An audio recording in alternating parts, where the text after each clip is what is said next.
Buenos días a todos. Desde la Asociación Española de Proveedores de Automoción, desde Sernauto, os damos la bienvenida al webinar Análisis de la Orden de Bases del PERTE-BEC, en el que analizaremos las bases por las que se regirá la concesión de las ayudas correspondientes a la parte industrial del proyecto estratégico para la recuperación y transformación económica del vehículo eléctrico y conectado, PERTE-BEC, identificando aspectos claves y próximos pasos. El webinar ha despertado mucho interés. Tenemos en estos momentos 370 inscritos, cosa que nos congratula y, bueno, obviamente, pues indica la expectativa y la importancia que se le da a esta cuestión, como no puede ser de otra manera. Por poner un poco en contexto, el PERTE-BEC parte de lo que se denomina la Estrategia Europea 2020, una estrategia para un crecimiento inteligente, sostenible e integrador, que parte de una comunicación de la Comisión Europea en la que se reafirma la política industrial como una de las prioridades estratégicas de Europa para la década, ¿no? Es decir, que si Europa quiere seguir ejerciendo un papel destacado en la economía mundial, pues su industria debe situarse en primer plano, ¿no? De forma más precisa, esta comunicación de la Comisión establece un nuevo modelo de industria para Europa y considera que los próximos 5 años son decisivos para habilitar las condiciones necesarias para el profundo cambio que la industria europea y la española necesita. Ir hacia una industria más competitiva, más digitalizada y climáticamente neutral, arraigada en el modelo social europeo que cree empleos de calidad y contribuye a la soberanía económica de la Unión Europea, poniendo el foco en los ecosistemas industriales, ¿no? La transformación de la economía hacia un modelo descarbonizado ofrece grandes oportunidades para el desarrollo y la comercialización de nuevos productos y servicios, y este es el sentir que tenemos también desde Sernauto. Para la ejecución del Plan de Recuperación, Transformación y Resiliencia se recoge esta nueva figura de colaboración público-privada, la de los proyectos estratégicos para recuperación y transformación económica, y dentro de esta figura se englobarán los proyectos tractores con un impacto transformador, como son sectores estratégicos como el de la automoción, ¿no? Se han analizado una serie de cadenas de valor industriales y la de la industria de automoción, obviamente por el gran efecto tractor, por el peso que tiene en el PIB nacional, pues juega indudablemente un papel estratégico y por su aportación también en el empleo directo e indirecto y ese efecto arrastre sobre otros sectores económicos, asimismo como su aportación a la balanza comercial y en la inversión en innovación tan potente en el sector de componentes de automoción. Todo esto, por tanto, pues supone un reto de carácter estratégico para la economía española que requiere de actuaciones que desbordan las del estricto carácter industrial y que deben ser acometidas también desde otros ámbitos, muchos de ellos novedosos, para conseguir este objetivo, ¿no? La transformación del sector de la automoción va a requerir la interconexión de sus empresas tradicionales, como es el caso de los fabricantes de vehículos a motor, de las carrocerías, de los componentes, de las piezas y accesorios electrónicos y no electrónicos, con los nuevos agentes de sectores complementarios y que trascienden el ámbito puramente sectorial. En este sentido, el PERTE-BEC pues, se integran una serie de medidas transformadoras de impulso a la cadena de valor del vehículo eléctrico conectado y otras facilitadoras para la creación de la nueva movilidad, ¿no? Es cierto que la magnitud y la complejidad de las inversiones a realizar es evidente y por ello desde Sernauto pues resaltamos la importancia de establecer una serie de mecanismos que permitan dar certidumbre al proyecto y el seguimiento de las inversiones con la creación de grupos de trabajo ad hoc entre la Administración y las diferentes agrupaciones con un carácter informativo y que se permita conocer las incidencias que pudieran darse en la ejecución. Y finalmente, como concepto final, y algo de lo que hemos venido insistiendo desde Sernauto, es que el PERTE-BEC debe llegar a toda la cadena de valor para el desarrollo y la fabricación de los vehículos eléctricos y conectados a la red. Bueno, pues para desarrollar estas cuestiones y analizar la orden de bases del PERTE-BEC, contaremos con expertos de 3 consultoras que son socios colaboradores de la asociación, como son el grupo FI, Incotec y Leighton, y el webinar será moderado por nuestra compañera Cecilia Modina, responsable de I+D+I de Sernauto y coordinadora de la plataforma tecnológica española de automoción y movilidad Move to Future, desde donde se han coordinado la estrategia de proyectos tractores colaborativos de interés común, que se han presentado a las diferentes manifestaciones de interés lanzadas de los diferentes ministerios. Espero que el webinar que he organizado por Sonauto resulte de su interés y muchas gracias. Tienes la palabra, Cecilia. Gracias, José. Pues buenos días a todos y lo primero, gracias por estar conectados. Como decía José en sus palabras, el que estén inscritos más de 360 personas da muestra del interés que existe en la búsqueda de información y también el intentar tener todo lo disponible por todos los medios de los distintos agentes del sistema por la envergadura que tiene este tipo de propuestas. Precisamente la parte de informar ha sido una de nuestras máximas en todo este proceso. Como sabéis, desde Sonauto, y voy a compartir con vosotros la presentación,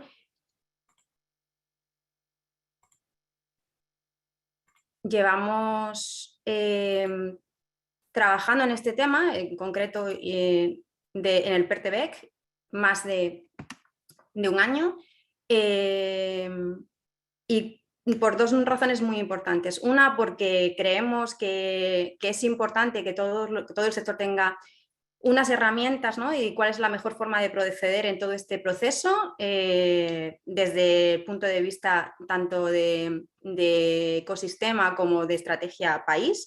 Y también intentando colaborar con el Ministerio, el Gobierno en general, pero especialmente con el Ministerio de Industria, que es quien ha liderado este tema, en todo lo posible para que precisamente se traduzca en convocatorias que se acerquen lo más posible a las necesidades que tenemos desde el sector. Lo primero que quiero es agradecer también a los más de 100 entidades que os habéis involucrado en todo este proceso desde el inicio, desde que hicimos las MDIs y las presentamos a las distintas convocatorias, pero también en las distintas reuniones que hemos tenido, por señalar una en concreto, las reuniones de los grupos de trabajo de dinamización que hicimos para la convocatoria de PTAs y misiones, que fue esa primera ventanilla que se abrió, y que realmente creo que el resultado ha sido muy positivo. De las 11 propuestas financiadas, pues en 8 de ellas había entidades de las que participáis en nuestras MDIs y 5 de ellas tienen una carta firmada con el sello de M2F. Con lo que esperamos que este webinar que hoy tenemos entre manos, podamos aclarar al máximo las dudas y gestionar bien las expectativas, para que en la próxima convocatoria, en la que de lo que tenemos solamente la orden de bases a día de hoy, pero que previsiblemente por conversaciones con el Ministerio, la publicación de la convocatoria se haga en febrero, a finales de febrero, y nos den como un tiempo de reflexión sobre la convocatoria y que se abra la ventanilla a partir de abril y que previsiblemente se cierre a finales de abril, principios de mayo, para poder hacer ese recuento de propuestas y que nos llegue lo antes posible la resolución provisional de las solicitudes metidas y así que con toda la información que tengamos hoy podamos aprovechar al máximo esta oportunidad. Y como la orden de bases es bastante densa y complicada de entender, hoy volvemos a contar con los expertos que nos han acompañado a lo largo de este proceso en la coordinación de las MDIs. Tenemos con nosotros a Noelia Escobar, que es responsable de Relaciones Institucionales e Intangibles de Incotec, a Francesc Perarnau como el líder de la parte del sector de automoción y movilidad en FI Group, y a Miguel Granda, que es una nueva incorporación dentro de Leighton, pero gran conocido también por el sector por su experiencia anterior. Y quiero señalar que en estas 3 personas, no solamente por las entidades que representan, sino en las personas en sí mismas, tengo muchísima confianza por el conocimiento y estrategia que hay detrás, y por eso nos están acompañando, como decía, en todo este proceso. Y para no alargarlo más, y luego ya pasaremos a las conclusiones de la parte final, pero sí que señalaros que tenéis la posibilidad de hacer preguntas utilizando la herramienta de preguntas y respuestas, que intentaremos pues responder al máximo lo que nos vaya llegando, y lo que no se pueda pues lo intentaremos hacer a través de email. Y pasamos a Noelia Escobar, que nos va a contar la parte, porque lo que hemos hecho es intentar dividir lo que es el PDF en partes más concretas y que tienen un interés en especial, para señalar muy bien qué requisitos son muy importantes a tener en cuenta para poder hacer estas propuestas. En el caso de Noelia nos va a hablar de lo que tiene que ver más con el acuerdo de consorcio, que tiene que estar firmado desde el inicio para la propuesta, antes de meterlo en la solicitud, de presentar la solicitud, y todo lo que tiene que ver con el tipo de entidad, los roles, las responsabilidades, etc. Cuando quieras, Noé. Vale, gracias, Cecilia, y gracias a todos los asistentes. Sí, yo me voy a centrar en la figura de la agrupación como beneficiario. Realmente es esencial. Ceci, si quieres, primera. Cecilia. Sí. Es fundamental hablar que estamos hablando de un modelo colaborativo, como no podía ser de otra forma. Estamos hablando de un modelo integrador de la cadena de valor de vehículo eléctrico conectado. La exigencia core, la exigencia top de esta convocatoria es la constitución. Las entidades integrantes de esta colaboración deben de constituir una agrupación de empresas. No requiere una figura jurídica, o sea, no va a ser una unión temporal de empresas, sino la figura que todos conocemos de consorcio, con la suscripción con carácter, esto es importante, previo a la formalización de la solicitud, previo al vencimiento de la fecha de deadline que tengamos para la ventanilla de convocatoria, tenemos que suscribir el acuerdo interno entre partes, este acuerdo interno de consorcio, con una serie de requisitos que son excluyentes si no se dan de esta agrupación. Primero de ellos, y muy importante, es que nos permite que los integrantes de la agrupación sean personas jurídicas, pueden ser públicos o privados, con personalidad jurídica propia en el territorio español, legalmente constituidos en España y debidamente inscritos en el registro mercantil, ¿vale? Puede darse centros de trabajo, centros productivos de matrices extranjeras, siempre que estén debidamente constituidos como entidad jurídica española. Deben de estar, como no es de otra forma, organizados en torno al sector industrial de automoción, desde un punto de vista muy amplio, como hemos visto, de toda la cadena de valor del sector, desde proveedores hasta fabricantes, con una combinación como mínimo de 5 entidades jurídicas independientes que no pertenezcan al mismo grupo. Cuando ya cumplimos este requisito mínimo de estas 5 entidades, más allá, o sea, cuando ya pasemos de estas 5 entidades jurídicas independientes, podrían adicionalmente incluirse otras entidades pertenecientes a grupos empresariales. Otro de los requisitos core y que, insisto, son excluyentes si no se dan, es que al menos una de las entidades debe pertenecer, las actividades deben estar clasificadas en el CENAE 291, fabricante de vehículos de motor. Otra, mínimo de estas entidades, al CENAE 293, fabricación de componentes, piezas y accesorios para vehículos de motor, y el resto de entidades nos permiten una gran gama de actividades que están en el anexo 1 de la orden, y entre ellos diré fabricantes de equipos electrónicos, de componentes electrónicos, proveedores de redes de telecomunicaciones, fabricantes de neumáticos.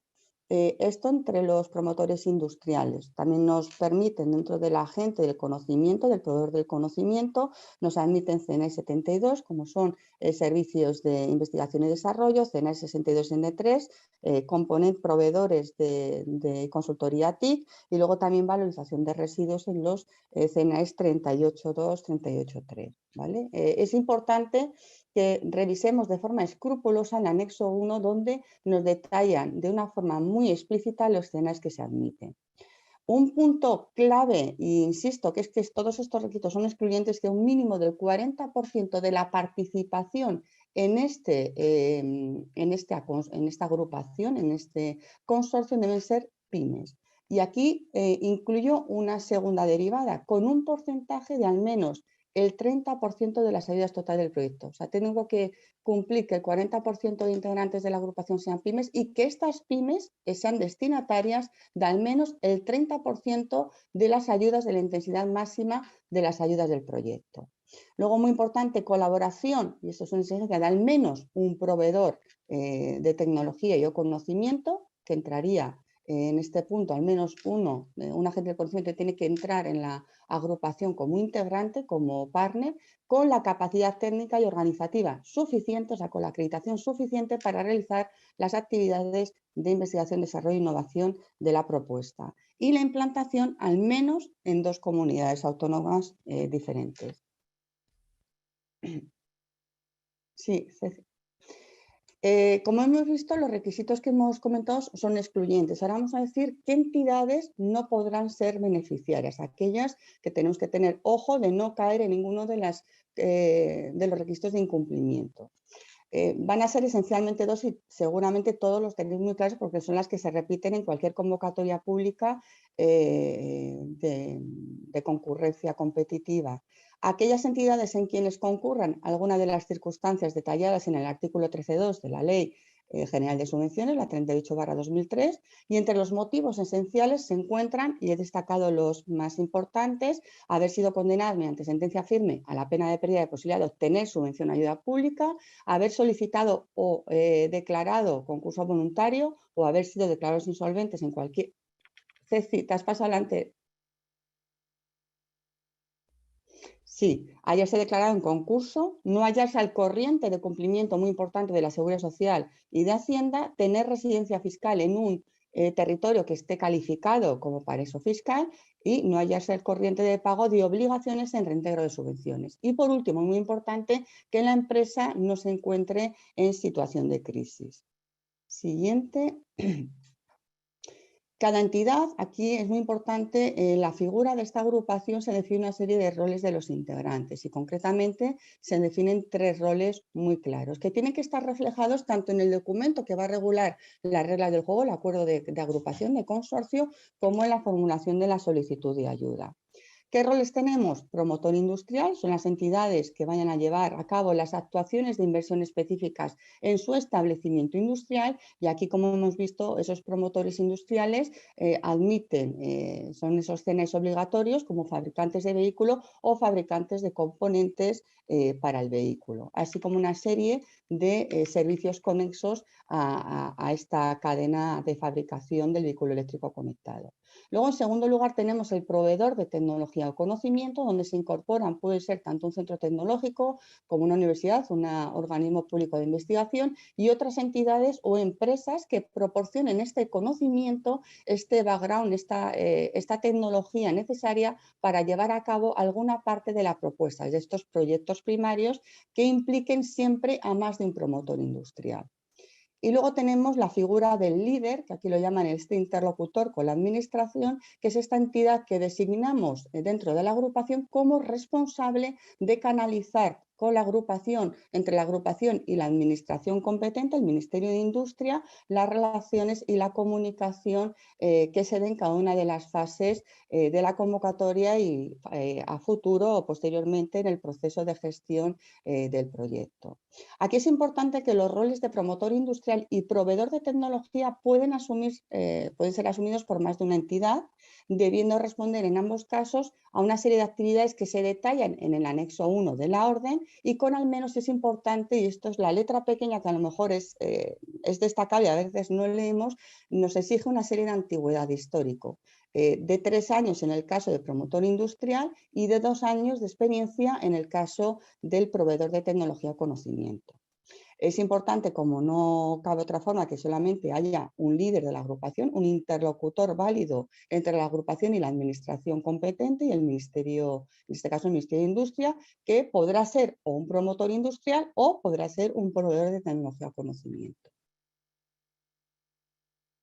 Vale, responsabilidades, muy importante. La agrupación como beneficiario responde ante la administración de una serie de responsabilidades. Y aquí las empresas, los socios, los partners de esta agrupación, a su vez responden de una serie de responsabilidades ante la agrupación y la administración pública, el ministerio. Voy a destacar las 4 más significativas. La primera, muy importante, todas las entidades miembros de la agrupación tendrán la condición de beneficiario solidario responsable. En este caso no se habla de responsabilidad en un caso subsidiaria, sino beneficiarios solidarios, y es importante que se detalle, se explicita en la proporción de sus respectivas participaciones. Es decir, soy responsable únicamente en la parte del riesgo técnico y económico de mi participación en el proyecto, en la relación del conjunto de actividades en estos proyectos primarios que se va a dar en la agrupación, incluyendo la obligación de justificar, la del deber de reintegro, de reembolso de las cuotas de préstamo, en el caso que la fórmula de ayuda sea de préstamo reembolsable, y las responsabilidades por las posibles infracciones de las mismas, pero siempre en la parte proporcional a mi participación en este proyecto, en los distintos proyectos primarios que van a configurar ese proyecto tractor. Importante, como se está dando en todas las ayudas de la convocatorias cofinanciadas con el mecanismo de recuperación, es indispensable el mantenimiento de una adecuada pista de auditoría de las actuaciones realizadas en el marco de esta convocatoria y las obligaciones del mantenimiento de documentación soporte. Tengamos en cuenta que estamos hablando que son fondos fiscalizados en primer lugar por nuestro país y en segundo lugar por la Comisión Europea, que pueden ser auditados en cualquier momento, con lo cual es muy importante tener un código de proyecto asignado a la trazabilidad de todos los gastos y pagos, esa pista de auditoría desde el principio. Siguiente, en el diseño y ejecución de estas actuaciones es muy importante, y nos empezamos a familiarizar con este término, ¿no? Porque en todos los programas en el marco de la cofinanciación, con el mecanismo de recuperación, con este mecanismo en el marco del Next Generation, se tiene que garantizar por parte de la agrupación el respeto al principio de no causar un perjuicio significativo al medio ambiente, DNSH. Y último, se debe aportar garantías para cada uno de los proyectos primarios y entidad beneficiaria dentro de la agrupación. Este aporte de garantías va a ser con carácter individual por parte de cada uno de los socios. El porcentaje de esta garantía a constituir se determinará en la resolución provisional de concesión para cada uno de los proyectos primarios y en función del desembolso de la ayuda para mi participación en el proyecto primario como partner, como socio. Es decir, la responsabilidad de aporte de garantías va a ser individualizada por cada proyecto primario y por la participación de cada partner, de cada socio en el mismo. Vale. Muy importante, aquí hay unas reglas del juego, estamos hablando de un proyecto agrupado donde las reglas del juego, como sabemos todos, se tienen que regular en un documento entre partes. En lo que es conocido como el Consortium Agreement, el acuerdo de consorcio. Tiene que ser muy importante suscrito y formalizado previa a la solicitud, y es importante que no lo dejemos para el final. Aquí estamos hablando de proyectos complejos que van integrados por proyectos primarios con distintos roles de participación. Van a ser muchos agentes los que participen en estos ecosistemas grupales. Por lo tanto, mi recomendación es que desde el momento cero comencemos a dar forma y coherencia a este documento entre partes de acuerdo de consorcio. Los términos del acuerdo de consorcio tienen que contemplar el artículo 67 del Real Decreto 36/2020, que es, como sabéis, el Real Decreto que regula aprueba las medidas urgentes para la modernización de las administraciones públicas y para la ejecución del Plan Nacional de Recuperación y Resiliencia, y complementado con los matices del anexo 6 de la presente orden. Los que se recogen son los que ya estamos familiarizados en programas o en temáticas como han sido misiones, en plan de la automoción, son los que intuitivamente se recogen en cualquier Consortium Agreement, como es el compromiso de ejecución. Obviamente tenemos que recoger a qué nos comprometemos cada uno de los participantes, en qué actividades asumimos roles y asumimos participación, esto tiene que quedar claro, con esa estructuración vertebral por parte de los proyectos primarios que dan forma a esa figura paraguas de proyecto tractor. Tiene que recogerse muy claro el presupuesto por esos contenidos de actuaciones en cada uno de los proyectos primarios asumidos por cada uno de los integrantes, e importe de la subvención que se va a solicitar, a la cual vamos a optar con el componente de subvención a fondo perdido o préstamo reembolsable en cada uno de los proyectos primarios, macheando por las líneas de ayuda. Tiene que haber, como digo, un representante único de la agrupación, ese papel de líder de la agrupación, donde es muy importante, tiene que contar con esos poderes ante notario para cumplir con las obligaciones que como beneficiario último de la agrupación e interlocutor se le va a facultar. Tiene que haber una organización interna con una jerarquía y una organización a nivel de grupos de trabajo, comités, como puede ser el comité de dirección, si puede haber un comité a nivel más operativo, comités por bloques de trabajo o proyectos primarios, un plan de contingencia ante posibles riesgos y obviamente muy importante resolución de conflictos internos y también regulación a nivel de entrada o salida de posibles socios. Acuerdo sobre las responsabilidades, iniciación y confidencialidad del contenido de la información del proyecto entre los participantes.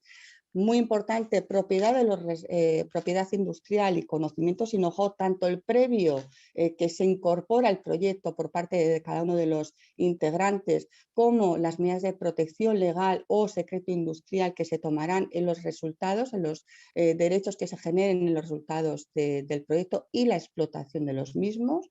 Y aquí esto es una pequeña coletilla que se está incorporando por parte de la Administración en todos los proyectos agrupados cofinanciados con el mecanismo de recuperación, y es que se debe recoger una previsión mínima de cesión de derechos de uso no exclusivo en beneficio de la Administración Pública Española. La hemos visto, esta coletilla de emisiones, la hemos visto en el Plan Tecnológico de Automoción y la volvemos a ver en este PERTE-B.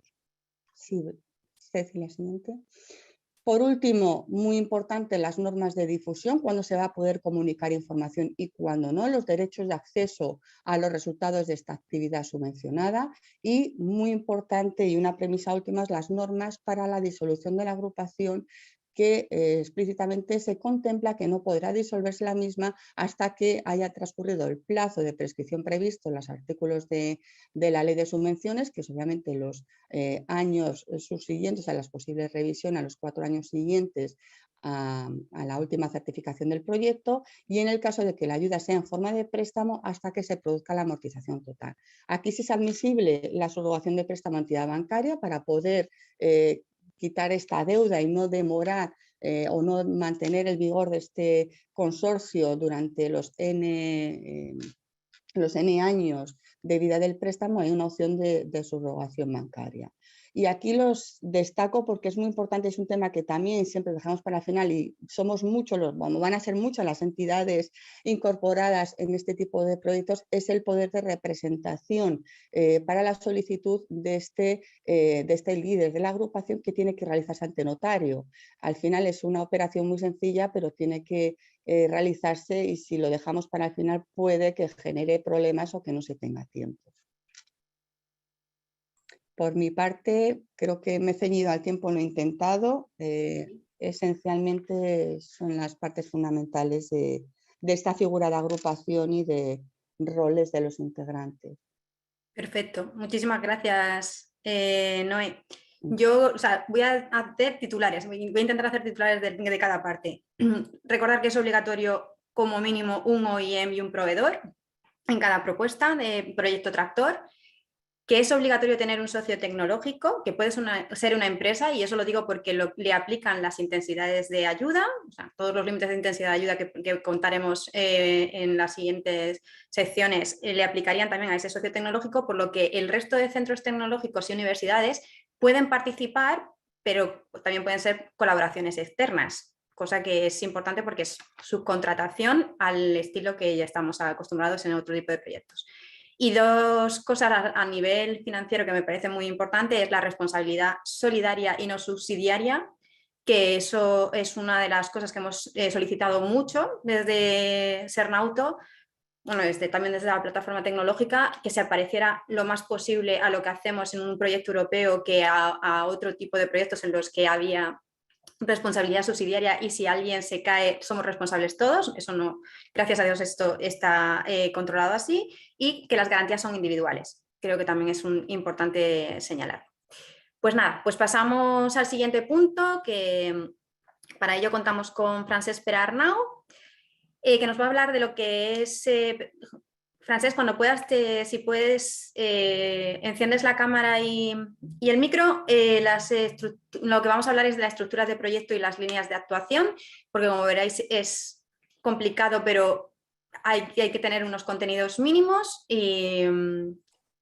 Francesc, cuando quieras. Sí, buenos días. Buenos días, gracias Cecilia por la introducción. Por mi parte vamos a hablar de la estructura del proyecto y las líneas de actuación necesarias dentro del proyecto. Retomando un poco los puntos anteriores, las agrupaciones pues deberán de reunir los siguientes requisitos para hacer constarse como un acuerdo de agrupación. Deberá de ser constituido por 5 empresas, por 2 comunidades autónomas representadas dentro del proyecto. El 40%, como hemos comentado, deberá de formar parte de este consorcio por parte de las pymes y deberá de haber una entidad proveedora de conocimiento en I+D+I.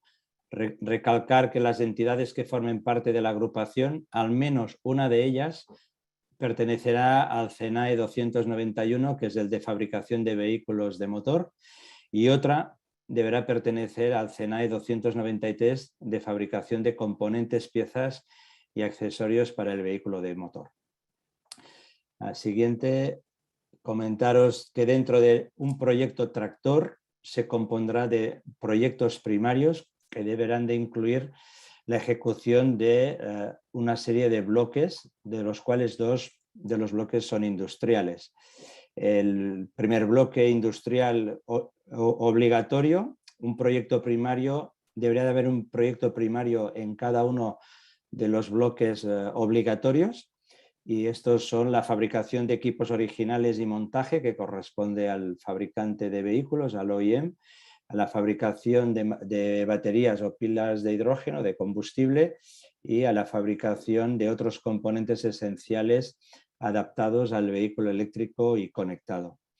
En los bloques adicionales, que también son considerados bloques industriales, al menos un proyecto primario en cada uno de los bloques adicionales deberemos de poder tener. Uno de los bloques adicionales es la fabricación de componentes de vehículos inteligentes. El segundo bloque adicional sería la conectividad de vehículos eléctricos y semiconductores, y el tercer bloque sería la fabricación de sistemas de recarga. Y por último habrían los bloques transversales, que son bloques que son obligatorios y que son proyectos, sobre todo son proyectos de carácter colaborativo dentro de los bloques transversales, ¿no? Estos proyectos primarios dentro de estos bloques transversales deben ser colaborativos. Allí tenemos 3 bloques: el plan de economía circular, el plan de digitalización y el plan de formación y reentrenamiento del personal, profesional. Recalcar que debe de existir una relación y haber una vía común entre los proyectos primarios que forman parte del proyecto tractor, y que una misma entidad puede tener varios proyectos primarios dentro del mismo proyecto tractor y participar en distintos proyectos tractores, pero con proyectos de contenido diferente. Al siguiente. Comentaros que los proyectos primarios como líneas de actuación pues deben de encuadrarse en estas 4 líneas de actuación. La primera línea de actuación es la línea de investigación y desarrollo e innovación, donde los proyectos de investigación industrial son proyectos para adquirir conocimiento y aptitudes y desarrollar nuevos procesos, productos o servicios. Dentro de esta línea 1 también habría los proyectos de desarrollo experimental, que es la adquisición y la combinación y el empleo de conocimiento mediante toda la parte de elaboración de planes y estructura de diseño de producto, procesos o servicios. Habría un tercer punto en esta línea, que serían proyectos de innovación en materia de organización. Luego habría los proyectos de innovación en materia de procesos y finalmente los estudios de viabilidad previos a la labor de la investigación industrial. Como segunda línea de actuación comentar que es una línea enfocada, línea de innovación en sostenibilidad y eficiencia energética, y tiene que ver con las inversiones innovadoras que sean destinadas a proteger el medio ambiente por la superación de las normas de la Unión Europea, o bien inversiones innovadoras en medidas de ahorro energético o eficiencia energética. Se consideran aquellas inversiones destinadas a que permitan lograr un nivel más elevado de eficiencia energética en los procesos de producción de la entidad como tal. Recalcar que en esta línea de actuación los gastos financiables son equivalentes a los aparatos, equipos de producción, edificación e instalaciones, activos intangibles y colaboraciones externas, y se corresponderán en costes a inversiones adicionales necesarios para superar esas normas de eficiencia energética. Si me disculpáis, en la anterior, Cecilia, en la línea de actuación 1, las líneas de subvención que teníamos aquí previstas iban relacionadas principalmente en las líneas de actuación. Están abajo, los gastos financiables. No se ven, no las veo. No, ¿lo veis? Yo sí lo veo. Están los gastos de personal, Vale. la amortización y las colaboraciones. Vale, perfecto. En la línea número 3, de actuación número 3, vale, gracias, Cecilia. En la línea número 3, en la línea de actuación número 3 tendríamos las líneas de ayuda regionales a la inversión. Son proyectos realizados por una única entidad dentro de la agrupación y en una única ubicación, y la entidad será, pueden ser ayudas en función de su ubicación. Básicamente hay una definición de zonas asistidas a nivel nacional, y el tamaño de la empresa pueden ser pymes o grandes empresas. Y esas líneas van por iniciar o bien una nueva actividad industrial o por modificación de las líneas de producción actuales. Ahí, como gastos financiables, hablamos de aparatos y equipos, activos intangibles que puedan estar, y edificación e instalaciones que puedan estar sujetas a esta línea de actuación. Y por último, como línea de actuación número 4, es la línea de formación, que son proyectos primarios dentro del bloque transversal de formación cruzada, establecido en el artículo 8, y ligados al plan integral de formación en habilidades de lo que realmente representa la gestión, la digitalización y la generación de ecosistemas innovadores en toda la cadena de valor del vehículo eléctrico y conectado, y a centros específicos de formación dentro del sector. Ahí, en esta línea de actuación en concreto, estamos hablando de gastos financiables, serían los gastos de personal de los formadores como tal, los costes de materiales y suministros que sean directamente vinculados a este proyecto primario. Y ya por último, comentaros en la composición mínima de un proyecto tractor. Tenemos que tener, como los proyectos tractores, como hemos comentado, se compondrán de proyectos primarios, y estos proyectos primarios pueden ser individuales, o bien para entidad empresarial, o bien colaborativos. Cada proyecto primario se asignará a uno de los bloques y a una única línea de actuación, y se presentará una única memoria técnica explicando el hilo conductor del proyecto tractor y los diferentes proyectos primarios que lo conforman. Dentro de un bloque pueden haber varios proyectos primarios con distintas líneas de actuación. Los dos primeros bloques son bloques industriales, los bloques obligatorios y adicionales, y un proyecto tractor como mínimo deberá de tener 7 proyectos primarios. 3 proyectos primarios por cada uno de los bloques obligatorios, un proyecto primario en uno de los bloques adicionales y 3 proyectos primarios colaborativos, al menos un proyecto primario colaborativo en cada uno de los bloques transversales que hemos comentado. Esta debería de ser la composición mínima que debería de tener un proyecto tractor compuesto por estos 7 proyectos primarios. Y bien, hasta aquí un poco la exposición de lo que es la estructura y las líneas de actuación y la composición del proyecto tractor. Genial, Francesc. Muchas gracias. Bueno, pues por hacer un poco lo mismo que he hecho con Noé, yo aquí lo que sí que me gustaría dejar claro son conceptos, sobre todo por lo de el tema de que tenemos una única memoria, o sea, un proyecto tractor tiene que tener una guía común, no significa, aunque se puedan hacer proyectos primarios individuales, no quiere decir que los hagas por separado, sino que todo tiene que tener una conexión, especialmente teniendo en cuenta que el enfoque principal de esta convocatoria es producción. Eso es importante que se tenga en cuenta, o sea, esa relación entre los distintos bloques y los distintos proyectos primarios que van a responder a esos bloques.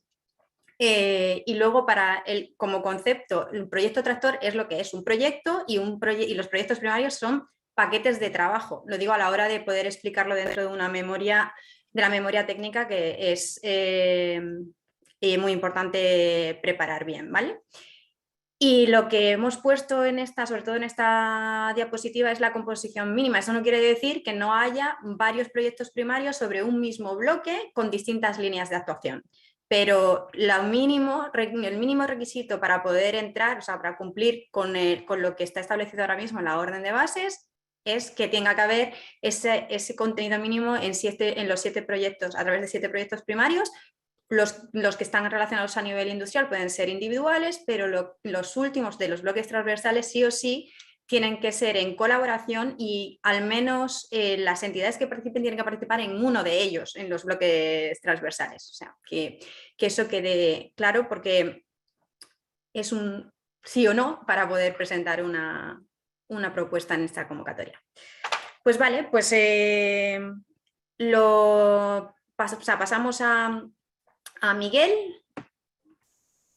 Miguel, cuando tú quieras, que va a hablar precisamente de la parte principal para tomar una decisión clara en esto, que es las intensidades, más allá de que el contenido técnico nos convenza, ¿no? Porque realmente necesitamos hacer, y lo hemos dicho muchas veces, necesitamos hacer este tipo de proyectos y el tipo de inversiones que tiene asignado esto para poder seguir en nuestra estrategia país, pero también hay que tener muy en cuenta el aspecto económico, y aquí esta es la parte más de intensidades de ayuda y dónde están los límites y dónde se establecen los primeros, vamos a decir, las primeras limitaciones, ¿no? En cuanto a lo que se cubre, lo que no se cubre, lo que tiene que estar cubierto por préstamo y lo que no. Pues nada, Miguel, todo tuyo. Bueno, primero agradecimientos a Arnauto y sobre todo a la capacidad de síntesis que han tenido mis compañeros, Francesc, Noelia, que vamos en tiempo. Espero yo mantenerme también en esta línea. Permitirme iniciar, ¿no?, lo que es esta parte que, aunque es importante, es una de las 3 patas y yo considero que está igual de importante. Lo que dice la orden de bases es que realmente los presupuestos y la financiación se establecerá en las siguientes, en las correspondientes convocatorias, y esto, por lo tanto, es un anticipo a todo ello.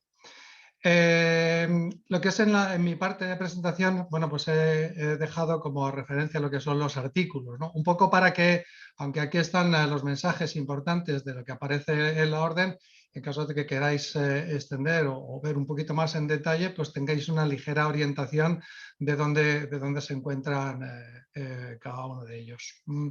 Las características, según se presentan, están ligeramente en línea con lo que ya conocemos de cualquier ayuda, pero realmente pues tiene bastantes particularidades. Genérico, pues que es de correr en concurrencia competitiva, que tendrá un carácter plurianual y formalizarse tanto en forma de préstamo, subvención o una combinación de ambos, ¿no? Pero lo que sí es un punto significativo es el presupuesto máximo de las ayudas a conceder, ¿no?, que asciende, como todos hemos oído, y se ha publicado de 1.425 millones de euros en forma de préstamo y un poquito más, 1.550 en forma de subvención. Es decir, las cantidades son muy, muy significativas, como todos sabemos.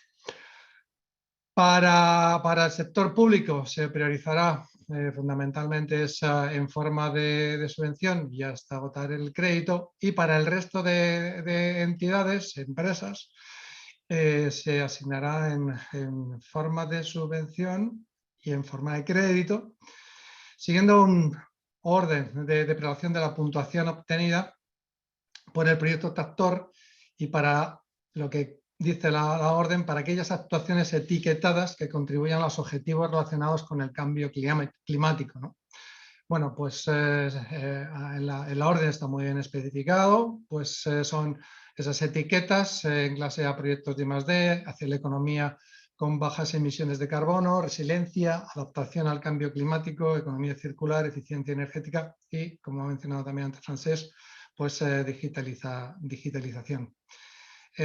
Aunque no está en el artículo 14, yo lo he metido en esta diapo porque está muy relacionado con ello, y es que tengamos en cuenta que es posible acumular ayudas siempre bajo el límite máximo de la financiación, que veremos esos márgenes y las actividades que estén dentro. Luego comentaré un poquito más sobre ello. Si nos vamos al artículo 15, aquí entra mucho más en detalle lo que son las ayudas en forma de préstamo, ¿no? y una serie de particularidades. La primera de todas hace mención a ese riesgo vivo acumulado con la Dirección General de Industria de la Pequeña y Mediana Empresa y que habla en particular para el tema de pymes de que no superan en 5 veces los fondos propios de la entidad. Temas genéricos. Plazo de amortización 10 años, con esa carencia de 3, tipo de interés de aplicación, la Euribor a 1 año en el momento de la concesión, con una intensidad de ayuda correspondiente a préstamos concedidos de empresa y proyectos primarios. Es un término que también es muy conocido, que es equivalente a la subvención bruta, es decir, que hay que convertirla, hay que calcularla primero bajo el método de cálculo que dicta la reglamentación aplicable y un tipo de interés que sea el vigente en el momento de la concesión. Por último, a indicar, pues para aquellas ayudas o entidades que reciban una combinación de préstamo y subvención, pues los préstamos tendrán estas mismas características, pero habrá que tener en cuenta que el importe máximo pues, tendrá también en consideración la parte de subvención que se otorgue. Y vamos un poco a lo que son los números. Aparecen ya en el artículo 16 y habla de que el préstamo es uno de los pilares de esta ayuda. Ya ha comentado Francesc y Noelia, ¿no? Cómo se forma la agrupación y de qué se compone. Lo que dice es que la ayuda se va a calcular para cada proyecto primario y para cada entidad beneficiaria dentro de esta agrupación, con un límite, por un lado, del máximo del 80% del presupuesto financiable, 75% por el caso de ayudas regionales a la inversión, y con unos importes mínimos que, bueno, he metido en la tabla, he intentado poner lo más grande posible. Bueno, está aquí, está en la orden, lo podéis consultar más en detalle. Siguiendo con el artículo 16, en este caso me voy a saltar un poquito los puntos de cómo viene el orden, ¿no? Porque para nosotros, según hemos estado hablando, hemos visto que es más significativo estos límites, ¿no? Pues que ningún proyecto primario de cualquier tipología de las que aparecen en la ley, que veremos en la siguiente, puede beneficiarse de más de ese 20% de la ayuda total. Que cada proyecto tractor para pymes era el 40% de pymes, pero 30% de la ayuda será para ellos. Y que para un grupo empresarial el conjunto de ayudas no podrá superar ese 15%, ¿no? del presupuesto total del programa. Y por último, una subvención máxima de 11,25 millones por empresa y proyecto primario, teniendo en cuenta lo que he mencionado, de que hay que calcular la subvención bruta equivalente. Aquí os hemos metido en esta notita azul pues, un ejemplo de lo que pensamos que pueda pasar, es que una entidad que puede sumar 11,25 millones para un proyecto, pero puede participar en 3 proyectos primarios y tener una derecho, teóricamente, a esos 33,75 millones dentro del proyecto tractor, bueno, pues hay que tener en consideración pues todos los límites e intensidades, no solamente de los que acabo de mencionar, sino de los de la siguiente, ¿no? Este cuadro que aparece aquí. Bueno, aquí aparecen algunos puntos de duda ya, ¿no?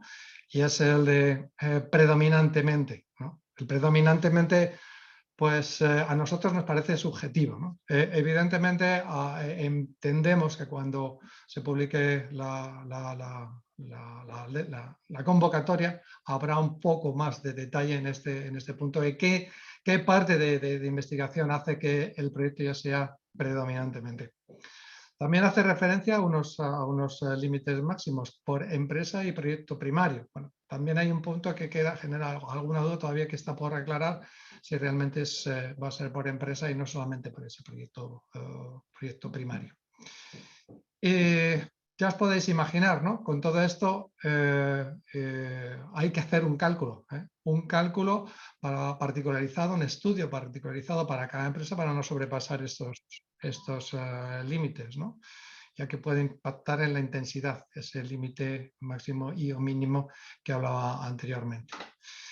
En el apartado G, pues hablaba de unas ayudas regionales a la inversión, que es lo que estamos viendo en este momento. Aquí me vais a permitirme que me haya puesto una imagen de un gráfico con pocos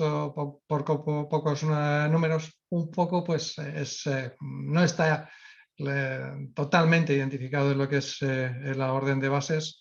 Sí que se va a aplicar para esas ayudas regionales en inversión un método de cálculo, es esta formulita que tenemos aquí, donde tenemos los diferentes factores en el que habla de ese factor R, que es intensidad máxima de ayuda aplicable a la zona del mapa en el momento de concesión de la ayuda. Sabemos ya cosas de ello, ¿no? También podemos haceros llegar estas informaciones, ¿no? Bueno, pues las regiones íntegramente afectadas, Castilla-La Mancha, Extremadura, Andalucía, región de Murcia, Comunidad Autónoma de Melilla y Canarias, y el resto de regiones pues pueden estar afectadas parcialmente, ¿no? O bien hacia pymes o hacia zonas próximas a grandes ciudades, pero no es a la totalidad. Esto es hoy, como habla del momento de la concesión de la ayuda, puede cambiar y permitidme que no hayamos metido estos puntos que pueden llevar a esa confusión.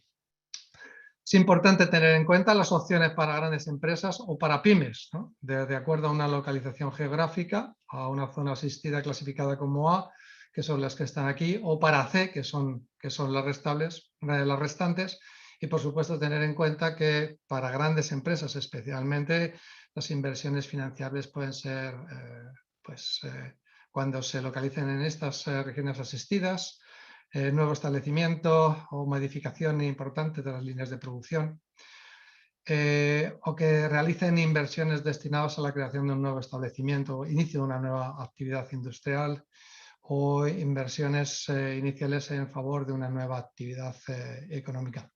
Ojo, habrá que también actualizar el CNAE y que ese CNAE sea nuevo, ¿no? para esa empresa.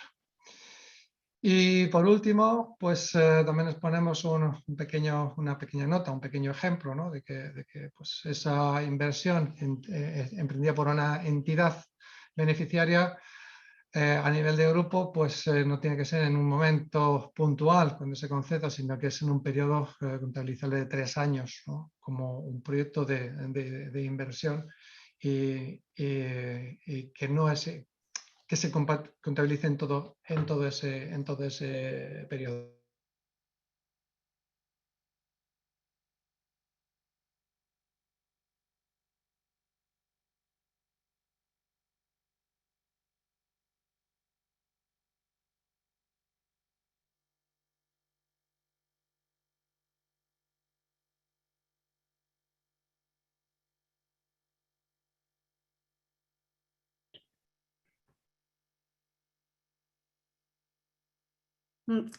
tenemos un problema con la conexión de Miguel.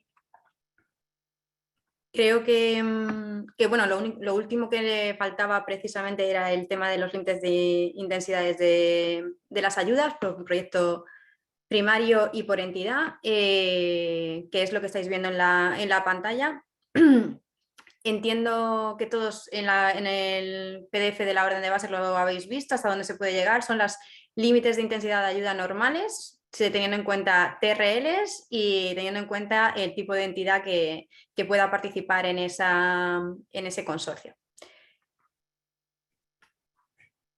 Y siento mucho que no pueda estar Miguel para terminar, pero para no retrasar más el tiempo, quería destacar otra parte importante dentro de los requisitos que se están pidiendo en la orden de bases, que tiene que ver con las acreditaciones.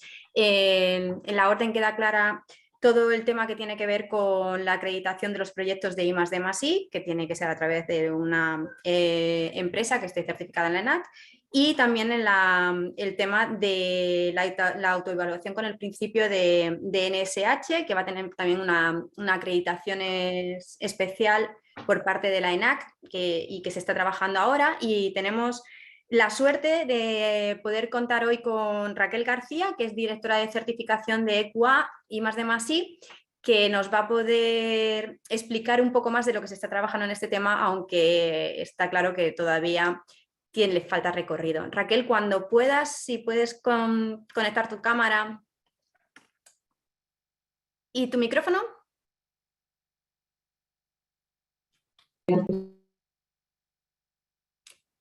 Tienes el mute ahora. Perfecto. ¿Verdad? Sí. Sí. Bueno, muchas gracias, Cecilia. Suerte la mía y gracias por darme estos minutos para intentar explicar un poquito en qué consiste y en qué situación está la solicitud de las acreditaciones y las certificaciones. Bueno, las exposiciones previas han sido muy esclarecedoras y con un alto nivel de contenido. Yo, lamentablemente, no voy a poder ser ni tan esclarecedora ni dar un nivel tan alto y tanta claridad a lo que voy a explicar. Efectivamente, tal como has adelantado, Cecilia, en las bases reguladoras se mencionan dos certificaciones para la solicitud de las ayudas. Esas dos certificaciones, por un lado, se solicita una en la que se certifique la calificación de las actividades de los proyectos y, por otro lado, el cumplimiento del principio de NSH. Ambas certificaciones se solicita que sean realizadas por entidades acreditadas por ENAC, pero en las bases no se menciona acreditadas para qué. Todo parecía indicar que para la calificación de actividades pues, se apoyarían en las entidades acreditadas para certificar proyectos de I+D+I, y también parecía que para el principio de NSH parecía lógico apoyarse en entidades acreditadas para verificación de bases de efecto invernadero. Pero no ha sido así. En los últimos días, ENAC se ha puesto en contacto con las entidades acreditadas basándose efectivamente en lo que inicialmente pensábamos. Para la calificación de actividades se van a basar en las entidades acreditadas para proyectos I+D+I, pero con una acreditación nueva. Y lo mismo ocurre para la validación de NSH. Se van a basar en entidades acreditadas para gases de efecto invernadero o para verificaciones medioambientales de otra índole como ISO 14000 o EMAS, pero con una nueva acreditación. ¿Qué quiere esto decir? La Administración y ENAC se han puesto a trabajar sobre dos nuevas acreditaciones para que las entidades podamos certificar los proyectos bajo esos dos prismas. Estamos todavía en un momento muy incipiente. Estamos en un momento en el que ENAC con la Administración está elaborando las reglas que van a regular el trabajo de las entidades y posteriormente las entidades optaremos a esas acreditaciones. No os asustéis, no va a ser algo que va a ser bastante rápido por lo que nos dicen, porque se están apoyando en esas acreditaciones preexistentes, pero por ahora estamos en un momento incipiente. Entendemos que a final del mes de enero se publicarán las características y las normas que las entidades deberemos cumplir, y a mitad de febrero estaremos preparados final de febrero como máximo, estaremos preparados para emitir esos certificados. Entonces, en resumen, básicamente son 2 certificaciones diferentes para los proyectos que presentéis ayudas o subvenciones, 2 acreditaciones diferentes, 2 certificaciones diferentes basadas en 2 acreditaciones diferentes y nuevas. Por lo pronto, poco más podemos aportar y quedamos a la espera de los avances y también nos prestamos a ir actualizando a medida que vaya avanzando el proceso. Pues muchísimas gracias. Yo solamente una cosa que quiero que quede claro, Raquel, que espero que confirmes o desmientas mi información.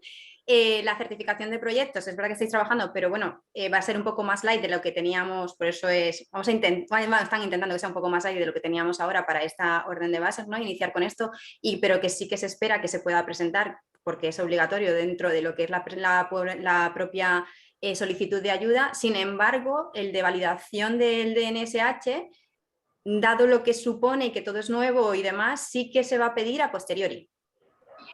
Parece ser que sí, parece ser. Bueno, lo de la calificación de actividades no se sabe. No se sabe si va a ser a posteriori o a priori.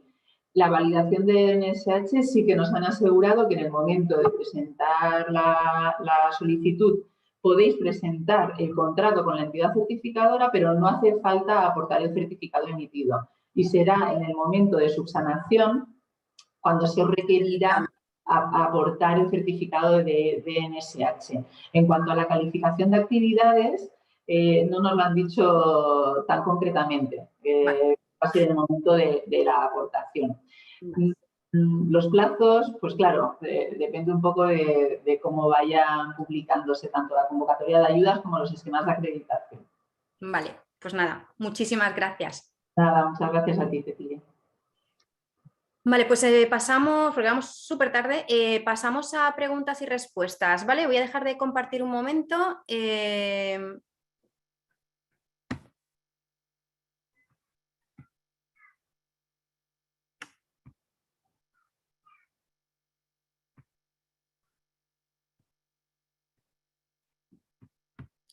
Por favor, ¿os podéis encender la cámara todos? Tenemos varias preguntas, no tenemos mucho tiempo, como os he dicho, vamos a intentar responder algunas y luego el resto lo intentaremos responder a través de email, ¿vale? Una pregunta que no, por la parte que te toca de entidades, ¿no? Y roles. Dentro de los roles no se encuentra el proveedor TIC. ¿Estos tienen que ir como subcontratados y no como beneficiarios?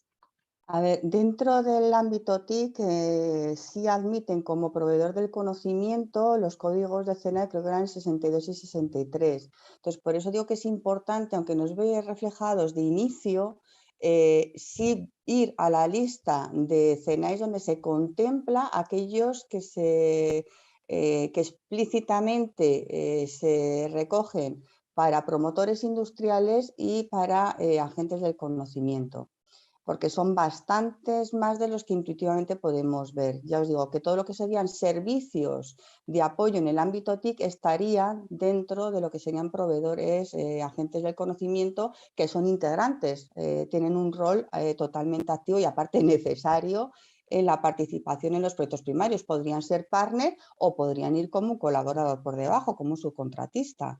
Entendamos que la gente del conocimiento nos exigen una figura mínima como partner, pero podrían ir otros tantos como subcontratistas o podrían dar a otras entidades que no están dentro de estos CENAES como colaboradores, como subcontratistas de cada uno de los partners. ¿Vale? Luego, a ti misma, porque hablan de, para cumplimentar el compromiso por escrito de conceder los derechos y los accesos necesarios para garantizar que la Comisión, la Oficina Europea de Lucha contra el Fraude, la Tribuna de Cuentas Europeo, la Fiscalía y las autoridades nacionales competentes ejerzan sus competencias. A ver, yo creo que aquí, cuando esto es un tema importante por el tema de transparencia, ¿no? Y por el tema de lucha contra el fraude, que sabéis que ha sido algo regulado en los dos reglamentos que se aprobaron recientemente por el tema de transparencia de los proyectos.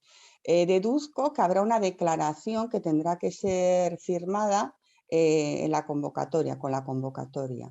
¿Vale? No quiero recordar, de verdad, en las tantas hojas no he leído que se hable de un modelo explícito en la orden, pero estoy segura que en la convocatoria se regulará algún tipo de declaración. Vale. Respecto a lo de, porque nos preguntan también por el tema de responsabilidad solidaria, pero lo aclaro, no va a superar el importe que tuvierais como subvención obtenida, o sea, es lo que vosotros recibáis, no va a haber, no se os va a hacer responsables de nada que esté fuera de lo que vosotros vais a recibir como entidad, que a ver, este no vais a punto recibir por otra entidad.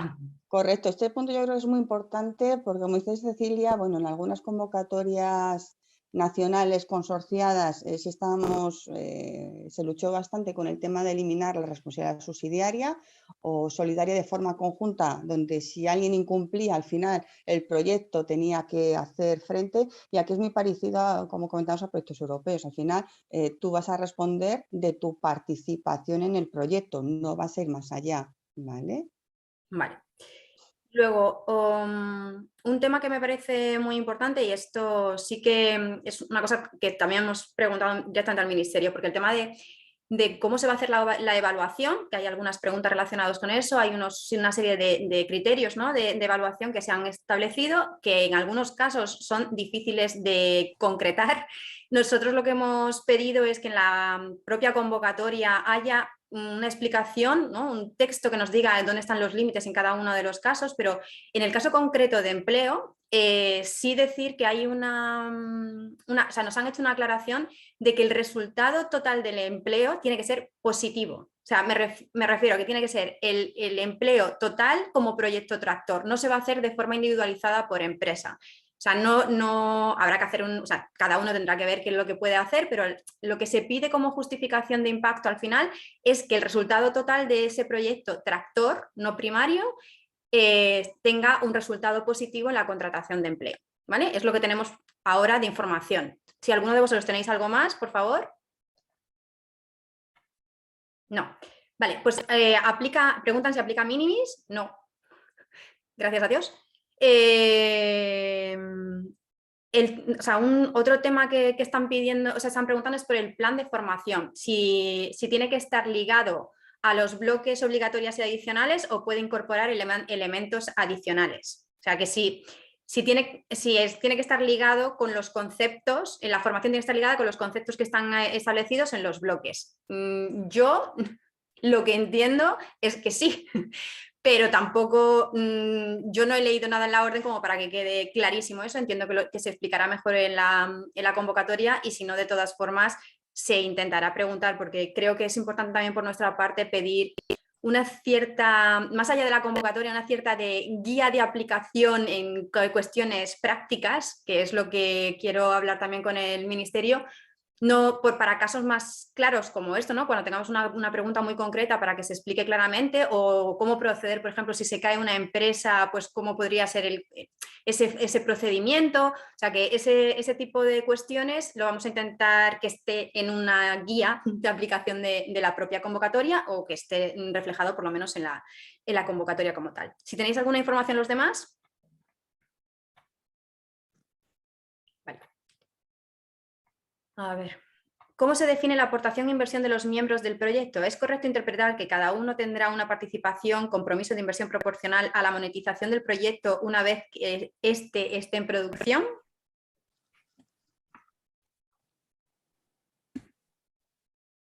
No sé si queréis, a ver, no tiene por qué. Obviamente aquí va más por capacidades. Puede ser, sobre todo la parte de quizás de los OEMs y de los fabricantes, pues al final van a trasladar al riesgo tecnológico y financiero al final una explotación final o una viabilidad futura, ¿no? Entonces, obviamente habrá una mayor implicación, lo voy a poner a nivel de presupuesto, de inversión, por el posible retorno futuro, sobre todo en la parte de fabricación.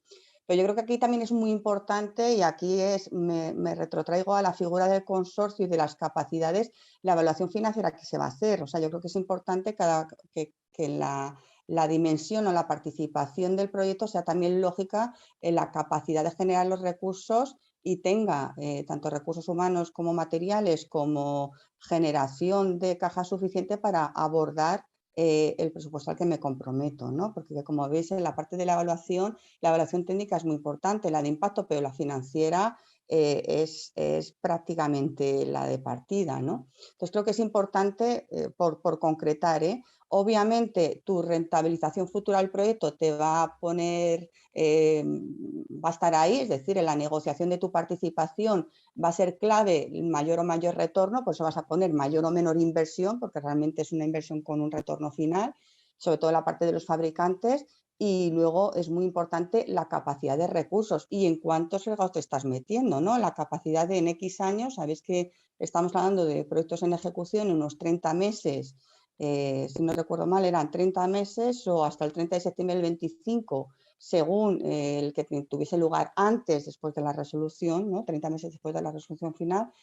Un poco por centrarnos, ¿no? En ese juego va a estar pues, esa visibilidad de retorno futuro y apuesto más o menos, apuesto más, y sobre todo la capacidad, el músculo financiero que tengo para abordar estas inversiones y a nivel de recursos personales, la parte del coste personal y la implicación humana va a ser muy importante en estos proyectos, ¿no? Y aquí creo que también el punto importante es quién va a asumir el papel de líder.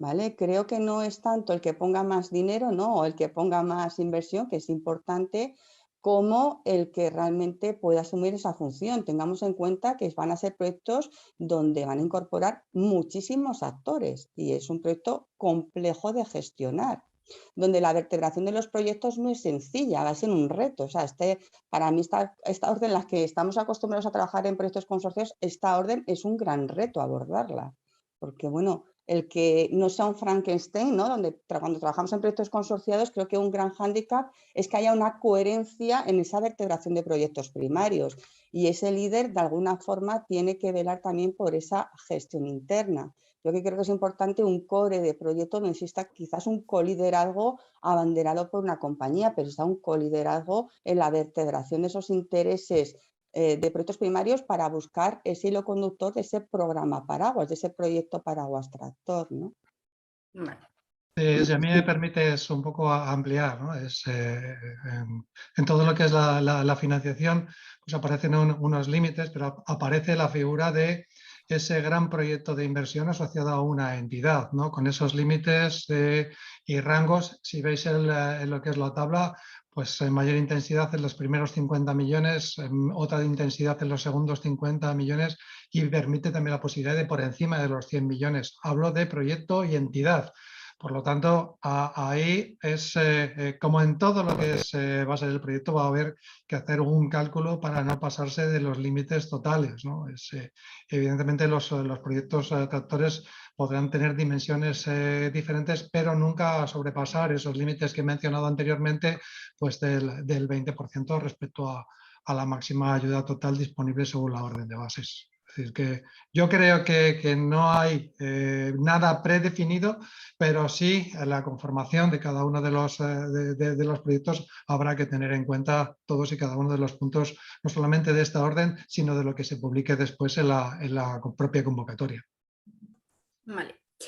Relacionado con esto, además, así ya cerramos, también nos están preguntando por el mapa regional, que como es del periodo 14-20 y lo han estado prorrogando, que si se aplicaría el nuevo o cuál es la situación. Cuando nos digan, o sea, cuando abran la publicación de la convocatoria, veremos si aplica uno o aplica otro. Bueno, ya lo están anticipando, ¿no?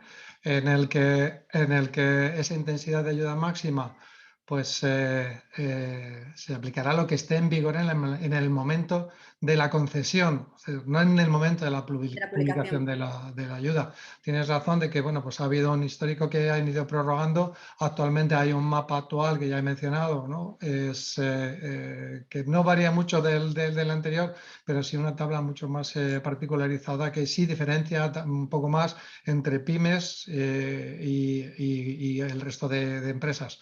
Veremos en el momento de la publicación de la convocatoria si ya ha habido un avance y este punto realmente se concreta en algo que es lo que estamos acostumbrados, tan sencillo como que en un mapita y una tablita donde vemos las intensidades en función de cada uno de los tamaño de las empresas. Permitidme un apunte sobre esto para las grandes empresas. Ojo, porque en la parte de los proyectos de inversiones regionales es importante a la hora de ver si como gran empresa puedo acudir a ello, nos van a exigir un nuevo CENAE, el alta en una nueva actividad económica. Esto es importante. Que esté en la ubicación y que valore, porque no voy a estar en las secciones A, en el mapa, veis que hay un mapita en zonas A y C. Las A, recordáis que son todas, en las comunidades autónomas nos admiten todas las poblaciones, como habéis visto, el tema de Andalucía, las zonas que son prioridad A, pero las C, tenemos que ir a la población en concreto donde voy a tener, va a radicar mi centro de producción de inversión y tengo la exigencia, y esto es importante, es que tenga la exigencia nueva actividad económica, un nuevo CENAE, vinculado a esas inversiones productivas. ¿Vale? Es un apunte importante, porque no sé si esa letra pequeña se tenía del todo claro.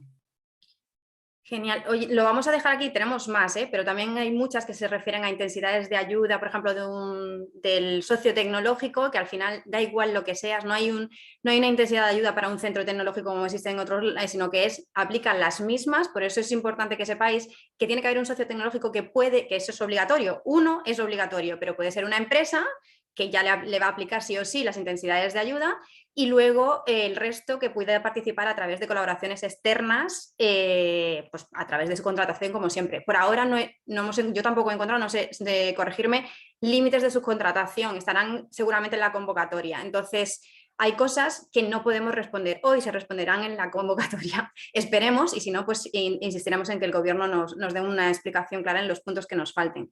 Hay otra serie de preguntas que están más relacionadas y que voy a contestar en las conclusiones, con lo que voy a proyectar de nuevo. Solamente agradeceros mucho todo el conocimiento que habéis compartido. Bueno, antes de cerrar lo que es el webinar, porque vamos 20 minutos tarde, sé que hay mucho interés porque hay muchísimas personas conectadas todavía, pero creo que es importante aclarar ciertas cosas. Uno, para mí una conclusión muy importante es que es una gran oportunidad. Esta convocatoria es una oportunidad porque es la de mayor presupuesto dentro del PERTEBEC, pero tiene las mismas condiciones y posibilidades de intensidad de ayuda que existen en otras convocatorias. O sea, al final nos aplica el reglamento de sección por categorías, lo que se ha conseguido es subir ese 50% de tope máximo para las entidades. Por eso lo que contaba Miguel de que podemos sumar 11,25 más 11,25 más 11,25 porque aplica por proyecto primario, que es otra de las cosas positivas dentro de la estructura. Pero la propia estructura y lo que ya la conocíamos por el documento que nos habían ya publicado en el PERTE, nos lo complica y nos limita bastante la participación. Entonces, esto ya lo conocíamos, simplemente es por controlar expectativas. Los OEMs es una de las entidades obligatorias sí o sí en cada propuesta, que además tienen que tener una actualización de sus líneas de producción, o sea que sí o sí se tienen que embarcar en una propuesta de calado muy importante, con lo que aunque puedan ser demostradores, que es una de las cosas que hemos solicitado y que existe la posibilidad dentro de la convocatoria, no va a ser así, se están implicando a través de sus propios proyectos como líderes, como es lógico, porque al final no va a haber dobles esfuerzos. Y lo mismo pasa en el caso de los Tier 1, que también podrían ser líderes de sus propias propuestas, pero una vez que se implican en una propuesta de calado con los OEMs, pues es complicado que puedan llevar el liderazgo de otra suya. Eso es una cosa que quiero que todo el mundo tenga en cuenta porque es demasiado esfuerzo, también económico. Tened en cuenta los límites de intensidad de ayuda, lo que te tienes que involucrar en estas propuestas. Por eso, para mí es una oportunidad y especialmente para los proveedores que están en las cadenas de valor de los OEMs que están implantados en España. Eso, número uno. Para hacer más fácil todo esto, lo importante es que los OEMs tengan datos de lo que estamos trabajando. ¿Por qué? O sea, tiene que haber conexión entre los OEMs y todo lo que hay dentro del ecosistema. Porque ellos están buscando entidades para que puedan cumplir con los requisitos y que le den pues, contenido a sus propuestas, y el resto de la cadena tenemos capacidades como para poder intentar construir esas propuestas ganadoras.